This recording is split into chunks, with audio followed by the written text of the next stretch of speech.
Programme time line सां गॾु आऊं आहियां असद मुमताज़। नाज़रीन, सिंध जे ॿेटनि ते कब्ज़े ख़िलाफ़ सिंध सरापा एहतजाज आहे।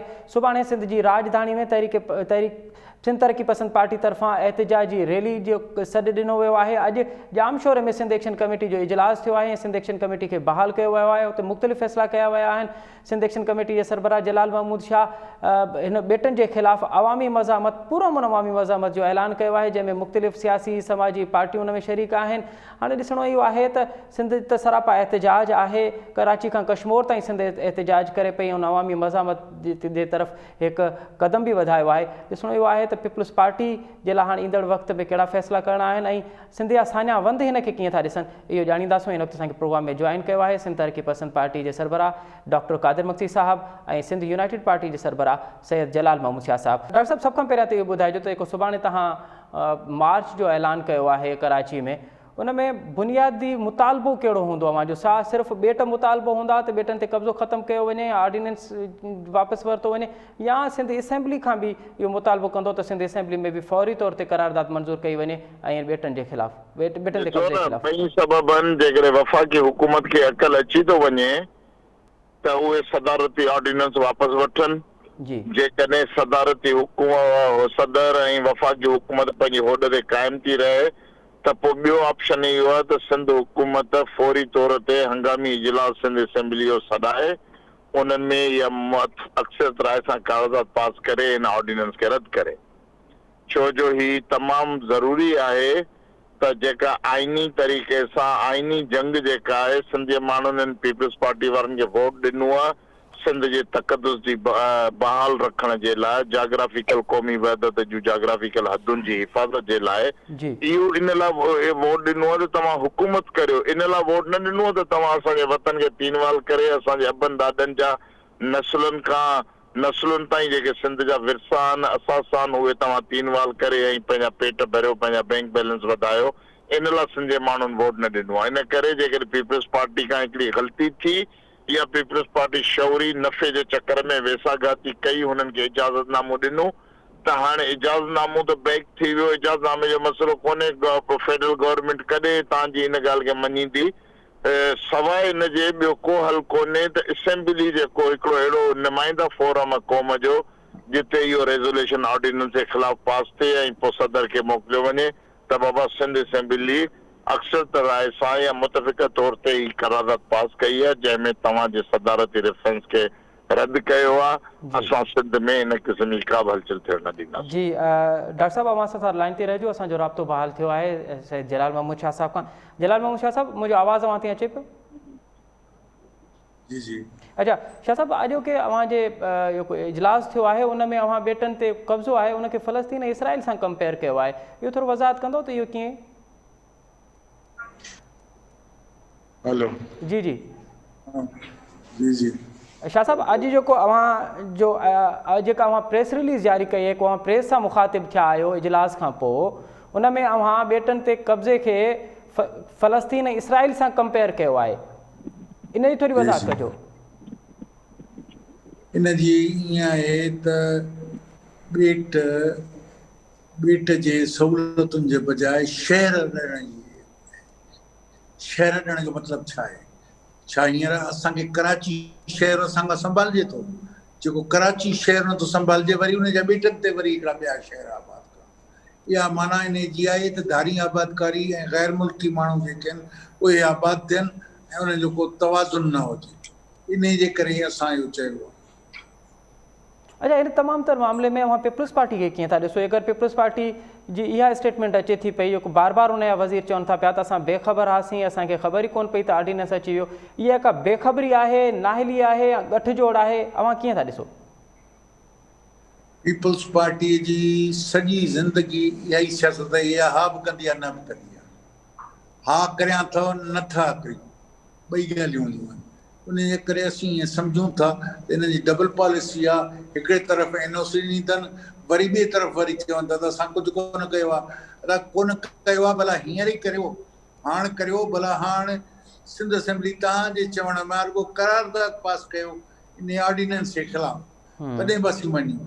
ॿी ॻाल्हि आहे त जे अगरि सेनेट में तव्हांजी अपोज़िशन जी अक्सरियत आहे, अगरि सेनेट जे ज़रिए हुनखे रद्द कराए सघो त उनखे रद्द करियो। ॿई जी शाह साहब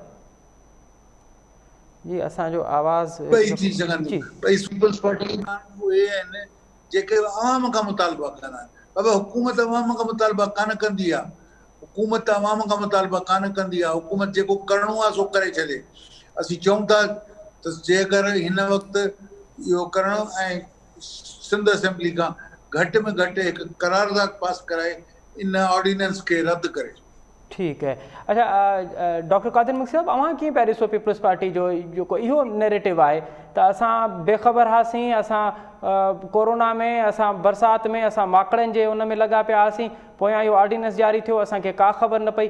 हाणे इहा बेख़बरी आहे, साॻियो ई सवाल अव्हां खां आहे, या बेख़बरी आहे, नाहिली आहे, या वफ़ाक़ी हुकूमत सां गठजोड़ आहे?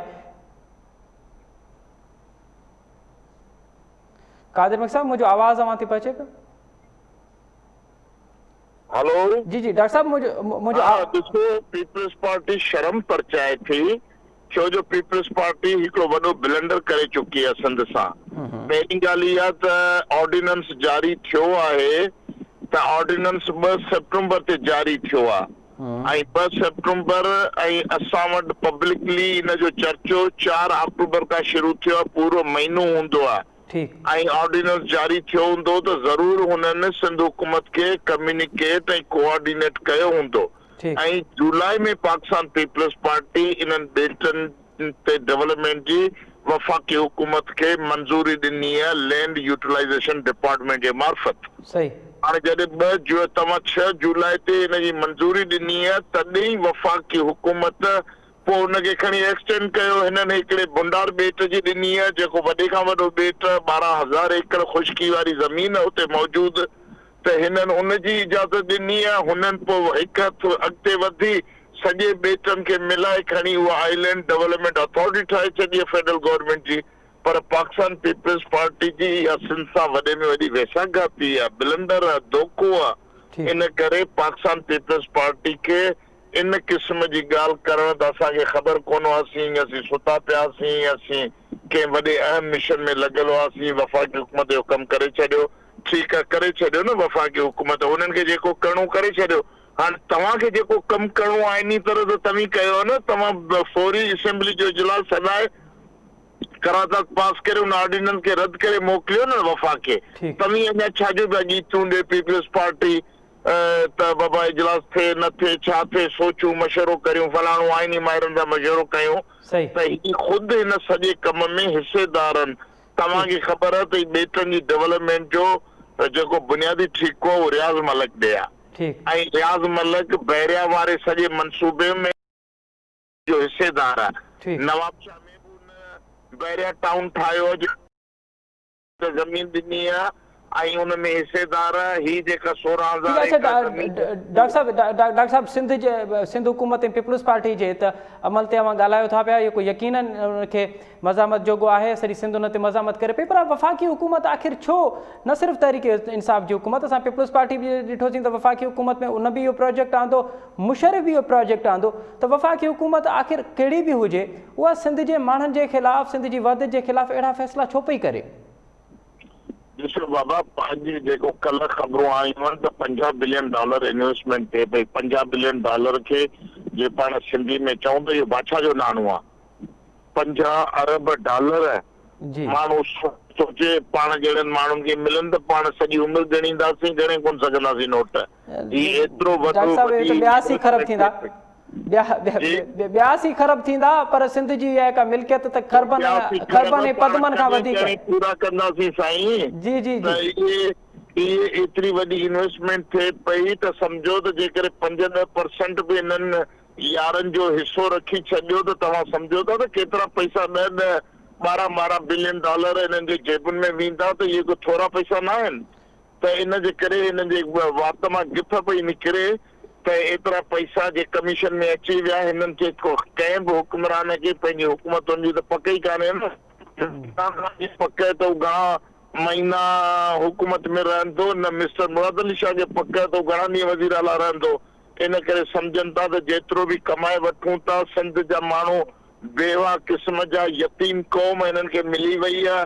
सिंध हिकिड़ो निंधण को मादरे वतन बाग़ैरत माण्हुनि जो मादरे वतन आहे तारीख़ी तरह, पर हींअर जे निंधण काई बेवसी में आहे त उन्हनि खे निंधण माण्हुनि जो हिकिड़ो निंधण को वतन हथ चढ़ी वियो आहे। उनखे जहिड़े तरीक़े सां हू नीलाम करे पंहिंजा पैसा कमाए सघनि था, हू इन रेस में लॻा पिया आहिनि। पर हींअर क़ौम सुजाग आहे, नौजवान बाशऊर आहिनि। सिंध जूं सियासी कॉम्परस पार्टियूं जेके आहिनि उहे मुकमल तौर ते उन सॼे मसइलनि ते अख रखी वेठियूं आहिनि। इन करे इन्हनि खे इहो सिंध खपाइण खाइण एॾी आसान कोन हूंदी। अच्छा जलाल महमूद शाह साहब, अवां तहरीक जो ऐलान कयो आहे, अवामी मज़ामत जो ऐलान कयो आहे, STP सुभाणे कराची में रैली कढण जो ऐलान कयो आहे। ॿिए पासे असां ॾिसूं था पिया त सिंध जे नाले वारे कानूनदान शवाब ओस्तो पिटीशन भी दर्ज कई है सिंध हाई कोर्ट में। अवां इन पिटीशन वारे फैसले के कीअं था ॾिसो? पिटीशन शहाब उस के शाबाश है जो करे थो। असल में जेका ॻाल्हि आहे सा ही पब्लिक जे प्रेशर जे ज़रिए हटंदी। बाक़ी अदालतुनि मां तव्हांखे तो रिलीफ न मिलंदो। अदालतुनि मां कलाबा क्लेम जो बि उम्मीद कान का असांखे इन मां रिलीफ मिलंदो। उन करे मूंखे यकीन आहे त सदारती ऑर्डिनेंस में जे ख़िलाफ़ तव्हांखे अदालत में कोन मिलंदो। बेहतर इहो आहे कि पब्लिक प्रेशर डेवलप कजे ऐं उन जे लाइ सूबाई हुकूमत के ऐं वफ़ाक़ी हुकूमत के प्रेशर आहे। अच्छा जलाल महमूद शाह साहब, अवां सम्झो पिया त सिंध एक्शन कमेटी इन फैसले के अवामी मज़ामत वारे मोर्चे ते विढ़ण चाहे थी पई, उहा चाहे थी पई त इन बेटनि ख़िलाफ़ अवामी बेदारी थिए। अवां अदालतुनि मां का उम्मीद न आहे अवां खे त इन बेटनि जे हवाले सां को फ़ैसिलो थींदो? अदालतुनि मां असां घणो पूरी उम्मीद कोन्हे। इन करे असीं इन खे पब्लिक प्रेशर जे ज़रिए ई हल कंदासीं। जीअं बिटे बलदियाती निज़ाम खे असां नाकाम कयो पंहिंजे पब्लिक प्रेशर जे ज़रिए, हटी त साॻी हुकूमत न, हटी त पीपल्स पार्टी जी हुकूमत, पर प्रेशर असां डेवलप कयो। अहिड़े नमूने सां मूंखे उम्मीद आहे त वफ़ाक़ी हुकूमत बि पोयां प्रेशर ते हटी वेंदी। अच्छा, वफ़ाक़ी हुकूमत पे प्रेशर ते। डॉक्टर कादिर मिर्ज़ा साहब, अवां कीअं पिया ॾिसो हीअ को अदालत में चैलेंज थियो आहे इन सदारती ऑर्डिनेंस के? छा अवां जी पार्टी अदालत मां का उम्मीद आहे अवां खे त अदालत मां इंसाफ़ मिलंदो ऐं सदारती ऑर्डिनेंस ख़त्म थींदो? ॾिसो, हिकिड़ी ॻाल्हि आहे त असां इलाही सिंध में मसइला थिया आहिनि, मसइलनि पाणी जा, डैमनि जा ऐं ॿिया समूरा सियासी मसइला। त असीं एॾो होपफुल न हूंदा आहियूं हुन कोर्ट में वञण जा ऐं कोर्टुनि खां को नतीजा वठण जा। पर ही हिकिड़ो टेक्निकल ग्राउंड आहे कॉन्स्टिट्यूशन जो त सदारती ऑर्डिनेंस जेको जारी कयो वियो आहे या जिन ज़मीनुनि खे डिक्लेयर कयो वियो आहे उहो पंहिंजे सॼे जोहर में अनकॉन्स्टिट्यूशनल आहे। इन करे शवाब उस्तो साहब जेको आहे कानून जो माहिर, हिकिड़ो तमामु सिंध सां मोहबत कंदड़ ऐं डाउन टू अर्थ माण्हू आहे, त उनजी इल्मी क़ाबिलियत ऐं उनजी कानूनी क़ाबिलियत शायदि उनखे कन्विंस कयो आहे त हू कोर्ट में इहा जंग सुठे तरीक़े सां विड़ी सघे थो ऐं बेहतर नतीजा वठी सघंदो। डॉक्टर साहब यकीनन शवाब ओस्तो साहब जी का क्रेडिबिलिटी आहे, उन ते को सवाल या निशान न आहे। पर अगरि 19-20 जो को फ़ैसिलो अची थो वञे त पोइ तव्हां वटि सिंध वटि असां वटि ऑप्शन्स कहिड़ा हूंदा? पोइ असां कहिड़ी तरीक़े लाइ फ़ैसिलो जेकॾहिं अगेंस्ट में ईंदो तॾहिं बि असां जेको पंहिंजी अवामी रोडनि रस्तनि ते जेका जंग उहा जारी रखंदासीं।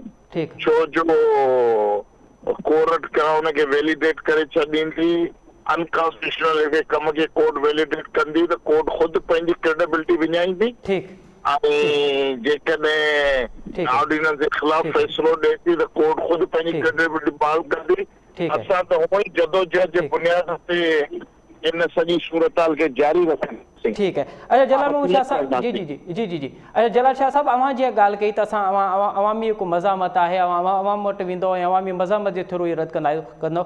यकीनन अवामी मज़ामत जे करण सां ई फ़ैसिला हासिल कंदासीं। बल्कि हिकु दफ़ो ॿीहर सदारती ऑर्डिनेंस रद्द थींदो हाणे पार्लियामेंट जे फोरम ते, क़ौमी असेंबली में ऐं सेनेट में अगरि जो अचे थो पियो त पोइ उते रद्द थींदो। हाणे उते सिंध एक्शन कमेटी जी हिकमत अमली कहिड़ी हूंदी? अवां कहिड़नि पार्टियुनि खां मुतालबो कयो आहे त उहे जॾहिं इहो ऑर्डिनेंस अचे त पोइ उनखे रद्द कनि? अपोज़िशन जूं पार्टियूं आहिनि जेके हींअर नाले सां आहिनि, PDM जे नाले सां पाकिस्तान डेमोक्रेटिक असीं सभिनी मां तवको इहा था करियूं त उहे इन ॻाल्हि खे साथ ॾींदा ऐं इन खे साथ ॾियण सां ख़ुदि खेनि सपोर्ट हासिलु थिए। अच्छा, GDA जो तालुक़ु सिंध सां आहे, उन में ॿियूं पार्टियूं बि आहिनि। GDA जे तमामु तर कीअं था ॾिसो GDA जे हिन वक़्त ताईं जेको GDA जो मौक़िफ़ रहियो आहे, का सियासी पोज़ीशन रही आहे उन वक़्तु? असां पुरुमीद आहियूं त GDA बि हाणे इन में बहितर कंदी ऐं हाणे बहितर परफॉर्म कंदी, छो त हाणे उन्हनि जी ज़रूरत आहे त सिंध जे माण्हुनि जी हिमायत हासिलु कनि। सिंध जे माण्हुनि जी हिमायत तॾहिं हासिलु कंदा जेॾी महिल सिंध जे मफ़ादनि जो बचाव कंदा, ऐं उहे अगरि कंदा त असीं बि उन्हनि जो बचाव कंदासीं। अच्छा शाह साहब, जीअं अवां ॿिटे मकानी निज़ाम जो ज़िक्र कयो त ॿिटे मकानी निज़ाम ते अवां इनिशिएटिव वरितो, सिंध एक्शन कमेटी ठही, उन खां पोइ अवां पीर साहब बागारे सां राब्तो कयो ऐं पोइ हिकु वॾी तहरीक हली, जंहिंखां पोइ पीपल्स पार्टी खे उन वक़्त जी सिंध हुकूमत खे इहो निज़ाम वापसि वठिणो पियो। हिन वक़्तु तव्हां सम्झो पिया त अवां इन मामले ते GDA जे सरबराह सां राब्तो कंदो ऐं उनखे बि क़ाइल कंदो त हू बि हिन तहरीक में अवां जो साथ ॾे? ॾिसो, अञा क़बलेस वक़्तु आहे, अञा असां क़ौम परस्तनि जे विच में असांजे क़ौम परस्तनि जो वसी तइदाद आहे, इन तहत की ॾिसी रहिया आहियूं। उन खां पोइ पुरुमीद हूंदासीं त जेके बि धुरियूं अॻिते वधी ईंदियूं असीं उन्हनि खे वेलकम कंदासीं, पर हिन वक़्तु सिर्फ़ु क़ौम परस्त, क़ौमी कारकुन ऐं शऊर रखंदड़ दानिश्वर दोस्त असीं उन्हनि मां पुरुमीद आहियूं। ठीकु है। अच्छा डॉक्टर कादिर मक्सी साहब, अवां सुभाणे रैली जो ऐलान कयो आहे, सिंध एक्शन कमेटी जेका आहे उहा 17 ते 25 ते मुख़्तलिफ़ जेके रैलियूं आहिनि उनजी हिमायत बि कई आहे। अवां नथा सम्झो त हाणे हिन मामले ते अलॻि अलॻि त रैलियूं थियूं आहिनि, पर हाणे हिकिड़ी गॾियल तहरीक हलाइणु घुरिजे जंहिंमें सिंध जे सभिनी शोबनि सां तालुक़ु रखंदड़ सियासी, समाजी, अदबी अॻवान जेके आहिनि उहे हिन में शिरकत कनि? जी डॉक्टर साहब, मुंहिंजो आवाज़ु अचे पियो अवां ते? हेलो जी साईं। जी डॉक्टर साहब, मुंहिंजो सवाल इहो त जी जी पार्टी जी रैली न ठाही आहे, असां हिनखे सिंध जी क़ौमी रैली ठाही आहे। सही सिंध बलूचिस्तान ऐं माण्हू जेके सिंध जे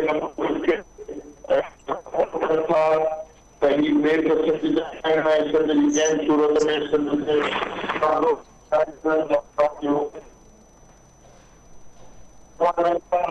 सभिनी सियासी वफ़ाक़ी पार्टी खे ऐं इन्हनि जेके दीनी जमायतूं जईदू आहे नवाज़ इस्लामी उन्हनि खे दावत ॾिनी आहे त उहे सिंध जे हक़ में मौक़िफ़ पेश कनि।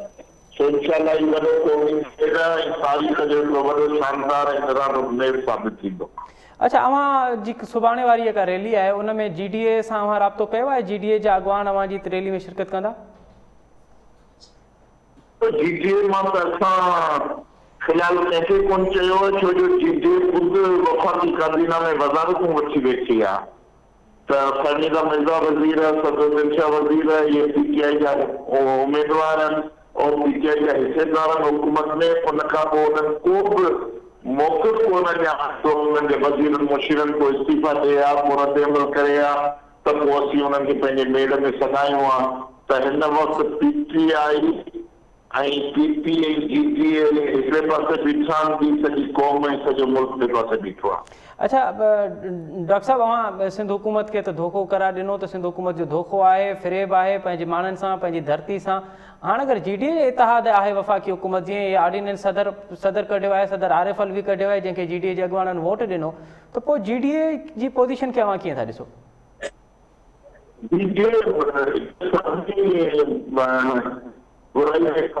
हिस्सेदार आहे, छो जो PTI जे सभिनी जेको बि मुल्क में पॉलिसियूं आहिनि, मुआशी पॉलिसियूं, सियासी पॉलिसियूं, वालार दरिया जे डेम पाणी ते कब्ज़ो, डेम सिंध खे हिसे जो पाणी नथो मिले, सिंध खे बजेट नथी मिले, त उन हवाले सां उन्हनि सभिनी कमनि में PTI जा हिसेदार आहिनि। उन्हनि जो को बि अहिड़ो सगारो आवाज़ तव्हां ॾिठो आहे कॾहिं पार्लियामेंट में, कॾहिं वज़ीर आज़म जी ख़ुसूसी मुलाक़ात में उन्हनि को सिंध एजेंडा ते बहस कयो हुजे, त हिनजे करे इन्हनि खां उमेद रखण में बिरंगा बेर घुरण जे बराबरि आहे। ठीकु है। जलाल महमूद शाह साहब, हाणे वे आउट छा आहे इन तमामु तर मसइले जो? अवां वे आउट कीअं था सम्झो? वे आउट मूं तव्हांखे चयो त असीं मज़ाहिमत कंदासूं, असीं एहतिजाजी तहरीक हलाईंदासूं, इंशाअल्लाह ताला असीं कामयाब थींदासूं ऐं वफ़ाक़ी हुकूमत खे पोइ हिते हटिणो पवंदो। इहो अॻुवाट ॿुधाए थो छॾियां। अवां केतिरा पूरी उम्मीद आहियो त हीअ को सदारती ऑर्डिनेंस आहे इहो न सिर्फ़ु रद्द बि थींदो बल्कि असां सोभारा बि थींदासीं? असां निहायत पर उम्मीद आहियूं। अवां निहायत पर उम्मीद आहे। वॾी महिरबानी जलाल महमूद शाह साहब, डॉक्टर कादिर मंगसी साहब, अवां ॿिन्हिनि मौजूद महिमाननि असांखे वक़्तु ॾिनो। नाज़रीन, अवां जलाल महमूद शाह साहब ऐं डॉक्टर कादिर मंगसी साहब जूं ॻाल्हियूं ॿुधियूं। जलाल महमूद शाह साहब जो चवणु आहे त आउं पुर उम्मीद आहियां त सिंध जा माण्हू मज़ामत कंदा ऐं उन्हनि चयो त असांजो वे आउट बि सिंध जे माण्हुनि जी मज़ामत ॾे आहे त असां सिंध जो माण्हू हिन सदारती ऑर्डिनेंस जे ख़िलाफ़ु मज़ामत कंदा ऐं उहा मज़ामत असांजी सोभारी थींदी। डॉक्टर कादिर मंगसी साहब जी सुभाणे एहतिजाजी रैली आहे कराची जी, जेका ताज कॉम्प्लेक्स होटल ताज होटल खां वठी फुहारा चौक ताईं थींदी ऐं उन्हनि चयो आहे त इहा जेका रैली आहे इहा सिंध जी रैली आहे। उन्हनि सभिनी सिंध जे सान्यावदनि खे दावत ॾिनी आहे त सुभाणे हिन रैली में शिरकत बि कनि ऐं हिकु असराइतो एहतिजाज बि रिकॉर्ड कराइनि। हिते वठूं था नंढी साई ऐं साई खां पोइ मुल्की सियासी सूरत हाल ते ॻाल्हाईंदासीं। नज़री प्रोग्राम हिकु दफ़ो ॿीहर खे भली कार। मुल्क में सियासी दर्जा हरारत में शिदत अची रही आहे। मौलाना फज़लुर रहमान जो चवणु आहे त हुकूमत भले अफ़वाह फैलाए पर अपोज़िशन हाणे मुतहद आहे ऐं मुतहद अपोज़िशन हुकूमत खे ज़रूरु घर भेरो कंदी आहे। जेको प्रोग्राम हिन ते ॻाल्हाईंदासीं। हिन वक़्तु असांखे जॉइन कयो आहे तहरीक इंसाफ़ जे MNA जनाब आफ्ताब जहांगीर साहब। आफ्ताब जहांगीर साहब, अस्सलाम वालेकुम। जी वालेकुम अस्सलाम। अच्छा आफ्ताब जहांगीर साहब, अपोजिशन ने तो ऐलान कर दिया है गुजरावाला में पहला मैदान सजेगा, हुकूमत की क्या हिकमत अमली है, कैसे रोक पाएंगे आप अपोजिशन की इस तहरीक को? अच्छा सर देखिए, पहली बात तो ये कि ऑपोजिशन का मतलब क्या होता है। ऑपोजिशन का मतलब भी यही होता है कि उसने हुकूमत के इक़दामात की मुखालफत करनी है, उन पर एतराज़ात उठाने। उसके लिए वो बहुत सारे फोरम्स है उसके पास, उसके बाद पार्लियामेंट है, उसके पास जलसे हैं, जुलूस है, एहतजाज है, रैलियां हैं। ये सारा काम ऑपोजिशन ने करना ही उसकी जिम्मेदारियों में शामिल है कि वो हुकूमत की खामियों की निशानदेही करे या समझती है कि हुकूमत का काम सही नहीं कर रही तो वो अवाम में जाए। लेकिन इससे हमें कोई खौफ नहीं है, ना हमें इस पर कोई एतराज़ है।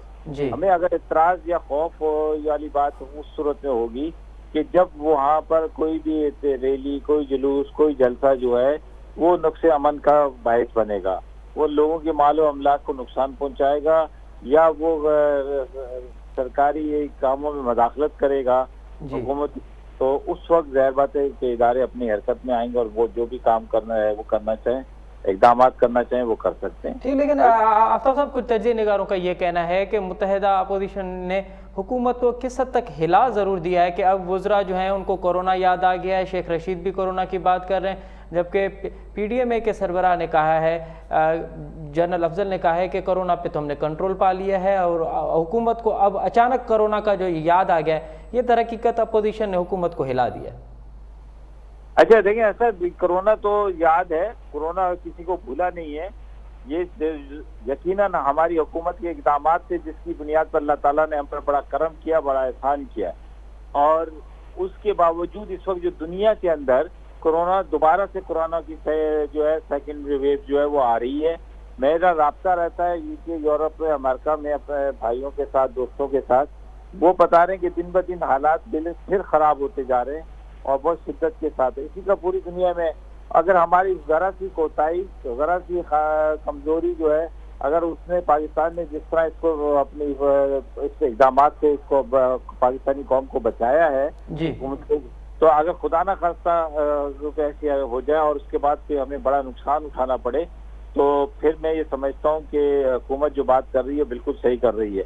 लेकिन मुझे आज तक एक चीज नहीं समझ में आई असद भाई, मैं अभी आपके साथ बैठा हूँ चैनल के ऊपर, मेरी बात पूरा आपके व्यूअर्स सुन रहे हैं। जी, जी। आज लोग प्रेस कॉन्फ्रेंस के जरिए, लोग अपने इजलासों के जरिए, लोग अपने स्क्रीन के जरिए, नवाज शरीफ भी तो खिताब कर रहे हैं ना, जी, जी। तो जब 25 करोड़ लोगों को जो घर बैठे हुए उन तक पैगाम पहुंच रहा है। अच्छा, तो इसके लिए जरूरी है कि जब हम एक तरफ कहते हैं कि जी इक़दामात किए जाएं और जितने भी प्रिवेंटिव मेजर्स लेने हैं वो लिए जाएं, और उसके लिए एक सबसे बेहतर राय सबकी ये होती थी कि जी अपने आप को गैर जरूरी तौर पे घरों से मत निकालें और डिस्टेंस रखें, अपने सेहत का ख्याल रखें अपने, तो ये सब चीजें जरूरी हैं। तो अगर ये तो इसके साथ करते हुए ठीक है, तो आफ्ताब साहब जैसे फवाद चौधरी ने कहा है कि अपोजिशन को 1 साल के लिए जलसे मुलतवी कर देने चाहिए, शेख रशीद कह रहा है कि ये तहरीक खत्म कर देनी चाहिए, तो आप अपोजिशन को ये मशवरा दे रहे हैं कि वो वर्चुअल तहरीक चलाए, फेसबुक, ट्विटर और इस तरह के जो सोशल मीडिया है उस पर तहरीक चलाए? आजकल तो जदीद दौर है ना यार, जदीद दौर में तो जो आप जिद है उसका फायदा उठाना चाहिए ना। सोशल मीडिया में आप उठाएं, हमारे खामियों की निशानदेही करें, आप चैनल्स पर आएं, आप टॉक शोज के अंदर आएं, आपके प्रोग्रामों में आएं जी, और ताकि लोगों को आप वो कर सके। जरूरी है कि जी आपने रोडों पे निकलकर एक बड़े नुकसान का बायस बनना है। तो आफ्ताब साहब इनडायरेक्टली तौर पे ये कह रहे हैं ना कि लोग सड़कों पे ना निकलें, अगर लोग सड़कों पे निकलेंगे तो यकीनन हुकूमत तो घबरा जाएगी, और अब वो नजर भी आ रहा है। नहीं, हम क्यों घबराएंगे? मैं तो नहीं घबराया, मैं भी तो हुकूमत का हिस्सा हूँ, मैं भी कौमी असम्बली का मेंबर हूँ, मैं तो नहीं घबराया हुआ। मैं तो रोजाना अवाम में भी जाता हूँ, अवाम आ भी रही है, जा भी रही है, उनसे मिलता भी हूँ, बात भी करता हूँ, उनकी परेशानियां भी सुनता हूँ। तो हमें ये कहने की बातें हैं। तो अगर आफ्ताब साहब हुकूमत घबरा नहीं गई तो फिर वो गुजरावाले जलसे की अब तक इजाजत क्यों नहीं दी गई? आज खुर्रम दस्तगीर साहब ने एक मरतबा फिर कहा है कि अगर इजाजत हुकूमत हमारे कहने पे, बार बार कहने पे इजाजत नहीं दे रही, अगर इजाजत ना दी गई तो फिर हम GT रोड पे धरना देंगे। नहीं, बिल्कुल धरना दें, जो मर्जी दें, लेकिन आप मुझे बताएं कि स्कूल क्यों बंद किए गए, आप मुझे बताएं कि बाजार क्यों बंद किए गए, आप मुझे बताएं कि मैरिज हॉल को क्यों पाबंदी लगाई गई है। वो भी तो मांग रहे थे, वो स्कूल वाले भी तो कह रहे थे स्कूल खोलें, वो मैरिज हॉल वाले भी कह रहे थे जी मैरिज हॉल खोलें, लेकिन उस वक्त तो सिंध गवर्नमेंट ने कहा जी हमें मुकम्मल लॉकडाउन चाहिए। प्राइम मिनिस्टर कह रहा था कि स्मार्ट लॉकडाउन होना चाहिए। तो मैं ये कहता हूँ कि अगर एक वबा दुनिया के अंदर फैली हुई है तो उससे बचाने के लिए, पूरी कौम को बचाने के लिए, उन बेगुनाह शहरियों के लिए, उन मासूम के लिए जो घरों में है बाहर, तो उसके लिए अगर कोई भी हुकूमत इकदाम उठाती है तो वो बिल्कुल हक बजानी है। अच्छा आफ्ताब साहब, आपके अंदाजे में गुजरावाले जलसे में कितने लोग होंगे? नून लीग, पीपल्स पार्टी, JUI मिलाकर भी कितने लोग हो सकते हैं? मतलब ये 11 पार्टियां हैं, तो आप ये समझ लें कि 11-12 हजार लोग होंगे। अच्छा, तो 11-12 हजार से हुकूमत को कुछ फर्क नहीं पड़ेगा? सर हमें तो, मैं कहता हूँ कि बिल्कुल नहीं पड़ेगा। यहाँ तो बड़ी बड़ी तहरीकों में कोई लोग, हुकूमतों को फर्क नहीं पड़ा। ठीक है, लेकिन आफ्ताब साहब आप एक साइड पे तो हुकूमत अपोजिशन को कह रही है कि जलसे ना करें, जुलूस ना करें, लोगों की सोशल डिस्टेंसिंग पे ख्याल रखें, लेकिन कल हमने देखा कि वजीर आजम ने जब इस्लामाबाद में वकला से खिताब किया तो वहाँ पे भी वकला की तादाद हजारों में थी। जी। तो आप तो हजारों के मजमे को खिताब कर रहे हैं, लेकिन आप अपोजिशन को मना कर रहे हैं कि वो हजारों के मजमे ना करें। सर मैं तो यही कह रहा हूँ ना कि वही बिल्कुल वो भी करें। अच्छा। लेकिन हाँ, मैं मना नहीं कर रहा हूँ, लेकिन वो कह रहे हैं ना, हम तो आप एक कन्वेंशन हॉल के अंदर एक प्रोग्राम करना, इस तरह तो अभी मरियम नवाज साहबा ने नहीं किया प्रोग्राम है, अभी बिलावल साहब नहीं करेंगे, 18 को शोधा का दिन नहीं मनाएंगे। लेकिन मैं फिर कहता हूँ कि अगर एहतियात कर ली जाए तो कोई इसमें हर्ज नहीं है। ये सही बात है कि एहतियात कर ली जाए, मास्क का जो SOPs हैं उसको फॉलो किया जाए। आफ्ताब जहांगीर साहब ये बताइएगा कि क्या हुकूमत अपोजिशन के रहनुमाओं को गिरफ्तार करने का इरादा रखती है? सर हम थोड़ी गिरफ्तार करते हैं, कभी कोई गिरफ्तार, बेगुनाह भी कभी कोई गिरफ्तार हुआ है? तो मतलब अपोजिशन की जो तहरीक है, हुकूमत अब तक गिरफ्तारी का इरादा नहीं रखती? सर हमें क्या जरूरत पड़ी है गिरफ्तारी करने की, हम क्यों करेंगे गिरफ्तार? ठीक है, बहुत बहुत शुक्रिया आफ्ताब जहांगीर साहब हमें देने के लिए। नाज़रीन वठूं था नंढी साई खां पोइ वरी इन मामले ते, सियासी मामले ते वठंदासीं नाले वारे एंकर पर्सन ऐं तर्जे निगार आमिर ज़िया साहब जो तर्जुमो। नाज़रीन प्रोग्राम एक दफ़ो ॿीहर तव्हांखे भलीकार। मुल्क में सियासी दर्जा हरारत में तेज़ी अची रही है। अपोजिशन जे हुकूमत ख़िलाफ़ तहरीक जे ऐलान खां पोइ हाणे वज़ीर आज़म पाकिस्तान अपोजिशन के कानून में हथ वठण खां पोइ गिरफ़्तारी वारे बयान के अपोजिशन पंहिंजे ख़िलाफ़ धमकी समझी रही है। ॿिए पासे अपोजिशन गुजरावाला में पहिरियों मैदान सजाइण जो ऐलान कयो। हाणे ॾिसणो इहो आहे त अगरि अपोजिशन कामयाब जलसो करे थी वञे त पोइ हुकूमत जी हिकमत अमली कहिड़ी हूंदी। अॼु के प्रोग्राम में इन ते ॻाल्हाईंदासूं ऐं इन वक़्तु असांखे प्रोग्राम में जॉइन कयो आहे मुल्क जे नाले वारे तर्जे निगार ऐं एंकर पर्सन जनाब आमिर ज़िया साहब। आमिर साहब अस्सलाम वालेकुम। वालेकुम सलाम। अच्छा आमिर साहब ये बताइए कि हमने देखा है माजी की तारीख में कि अपोजिशन की तहरीकों, जलसों, जुलूसों ने कभी भी हुकूमत गिराई नहीं है, लेकिन हुकूमतों को हिलाया ज़रूर है। आप समझ रहे हैं कि इस मरतबा अपोजिशन की ये जलसे और जुलूस हुकूमत को हिलाने में कामयाब हो जाएंगे? वो आपके सवाल में ही जवाब भी है। बात की वाकई जो हमारी तारीख है उसमें कभी ये नहीं हुआ कि सिर्फ हिज़्ब इख्तिलाफ की जमातें मैदान में उतरी और उन्होंने हुकूमत को निकाल कर फेंक दिया है।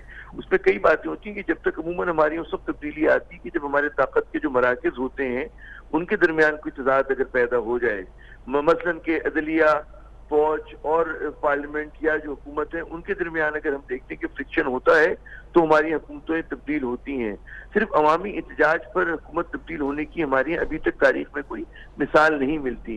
लेकिन आप बिल्कुल दुरुस्त फरमा रहे हैं कि जब ज़्यादा मुजाहरे होते हैं, हंगामे होते हैं, उसके नतीजे में यकीनन जो है हुकूमत के लिए बहुत चैलेंज हो जाता है, खुसूसन ऐसे हालात में जबकि पाकिस्तान की माशी हालात बहुत दिगरगू हैं, मुश्किलात का शिकार है, पाकिस्तान को इस्तेहकाम की ज़रूरत है। तो जब भी आप देखेंगे कि बदइत्मीनानी होगी और लोग जो है मतलब है सड़कों पर होंगे, पहले ही परेशान है, तो उससे फिर हुकूमत की कारकर्दगी जो जिसमें पहली सवालिया निशान है वो मजीद उससे सवालिया निशान आएंगे और मुश्किलात में इजाफा होगा। जी जी। अच्छा आमिर साहब ये बताइए कि अपोजिशन ने तो अब ऐलान कर दिया है, तहरीक का ऐलान कर दिया है, जलसों जुलूसों और रैलियों का शेड्यूल भी दे दिया है, हुकूमत के पास अब क्या ऑप्शंस बचते हैं? क्या हुकूमत अपोजिशन को सॉफ्ट पेज देगी कि वो भले जलसे जुलूस करें, या फिर गिरफ्तारियों वाला जो ऑप्शन है, और वज़ीर आज़म तो कल कह भी चुके हैं, क्या गिरफ्तारियां मुल्क भर में हुकूमत गिरफ्तारियों वाले ऑप्शन पे गौर करेगी? देखिए पहली बात हुई कि हिज़्ब इख्तिलाफ की जो तहरीक है ये बुनियादी तौर पर कुछ लोगों की जो नैबज़दा सियासतदान है उनको बचाने के लिए है। अच्छा। तो इसका एक कनेक्शन जो है अवाम से जो राब्ता है वो उतना मजबूत नहीं है, क्योंकि वही चेहरे हैं कि जो बहुत आजमाए हुए हैं। तो अगर आप ये समझें कि ऐसी तहरीक चलेगी जो फैसला कुन तरीके से हो, वो मुझे मुश्किल नजर आता है कि जो इशू उठा रहे हैं तो ज्यादा जो तकलीफ है लोगों को एहतिसाब की वजह से है। एहतिसाब कह रहे कि आम आदमी का मसला नहीं है, मेरे और आपका मसला नहीं है, हुक्मरान शराफिया में भी एक बहुत छोटे से तबके का मसला है। अच्छा दूसरी बात है कि हिज़्ब इख्तिलाफ जो है वो जितनी मुत्तहिद हमें दिखाई देती है दूर से वो इतनी मुत्तहिद है नहीं। अच्छा। उसमें बहुत ज्यादा तकसीम है। पाकिस्तान पीपल्स पार्टी के और नून लीग के मफादात एक दूसरे से जुदा हैं। तो आप ये समझेंगे सब मिलकर एक बड़े पैमाने पे कोई मुल्क की तहरीक चलाएंगे, मेरे ख्याल में ज्यादा अलामती होगा। तीसरा फिर इसमें आप ये देखें कि हमारे यहाँ इस वक्त कोरोना की जो वबा है वो बहुत खतरनाक तरीके से उसके फैलने का अंदेशा है, दूसरी उसकी लहर आ गई है। उसमें भी खुद एक इन पे मेरे ख्याल में दबाव होगा इख्तिलाफ के रहनुमाओं के ऊपर। जैसे पीपल्स पार्टी ने बड़ा अच्छा काम किया कोरोना से लड़ने के लिए सूबे सिंध में, और हमेशा उन्होंने लॉकडाउन की बात की, समाजी और जिस्मानी फासलों की बात की। तो वो खुद कैसे जो है उन फासलों को तौबाला करके बड़े बड़े जलसे जुलूस करेंगे। तो हालात भी जो है इस इख्तिलाफ की, अगर हुकूमत के लिए मुश्किल हालात हैं तो इसके इख्तिलाफ के लिए भी बहुत मुश्किल हालात। अच्छा कि वो इतना ज्यादा मौसर होगा और हुकूमत के पास ज़ाहिर ऑप्शन है। अगर हंगामा आराई होगी तो यकीनन वो गिरफ्तारी भी हो सकती है, लेकिन मेरे ख्याल में गिरफ्तारी में ज्यादा मसला ये होगा कि रहनुमाओं को करेंगे। एक बड़ा मसला है, देखिए पीपल्स पार्टी की क़यादत तो मुल्क में है, लेकिन नून लीग के लोग जो कहते हैं ना कटवाने के लिए बात कर रहे हैं लोगों को, वो खुद बाहर बैठे हुए। अच्छा। तो लोग सवाली निशान उठाएंगे कि जी हमारे रहनुमा बाहर से बैठकर तो हमें कह रहे हैं, लेकिन वो ज़ाहिर आयतुल्लाह खुमैनी तो नहीं है किसी भी तरह से नवाज शरीफ साहब।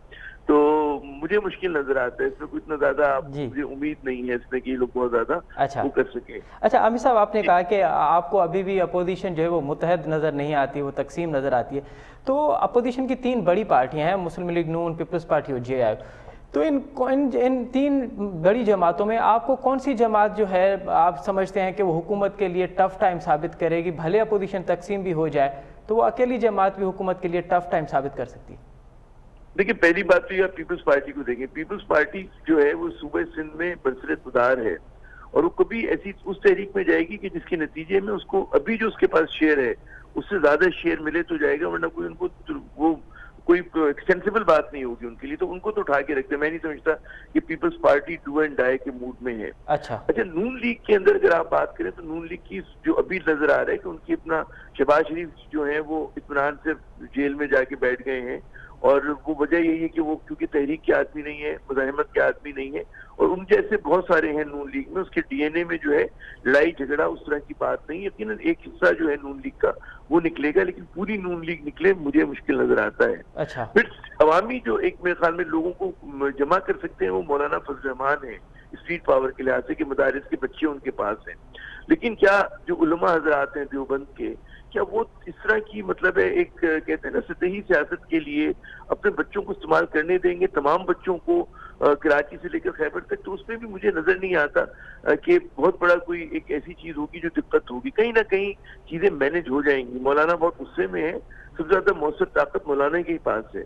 मैं नहीं समझता कि नून लीग जो है वो एक स्ट्रीट पावर रखती है, जबकि पाकिस्तान पीपल्स पार्टी जो है उसकी स्टेक्स ऐसे नहीं है कि वो आखिरी लड़ाई के लिए जाए। अच्छा जिया साहब, फिर आप ये कह रहे हैं कि अपोजिशन की जो ये तहरीक है ये हुकूमत को हिला भी नहीं सकती, गिराना तो बहुत दूर की बात है। जी मुझे यही नजर आ रहा है कि मैं नहीं समझता कि इन दिलों में इतना तेल है, क्योंकि सारे के सारे कॉम्प्रोमाइज सियासतदान है ना।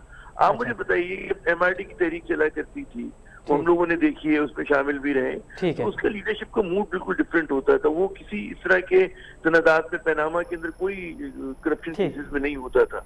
तो यहाँ पे जो है नून लीग जो सबसे ज्यादा रबलदस्ते का किरदार अदा करना चाह रही है, तो वो पूरी की पूरी कॉम्प्रोमाइज लीडरशिप है। अच्छा फिर एक और सवाल है, बड़ा आम सवाल है, कि क्या पीपल्स पार्टी बी टीम का किरदार करेगी मुत्तहिदा अपोजिशन में? आज तक कभी नहीं हुआ तारीख में, अच्छा कभी नहीं हुआ।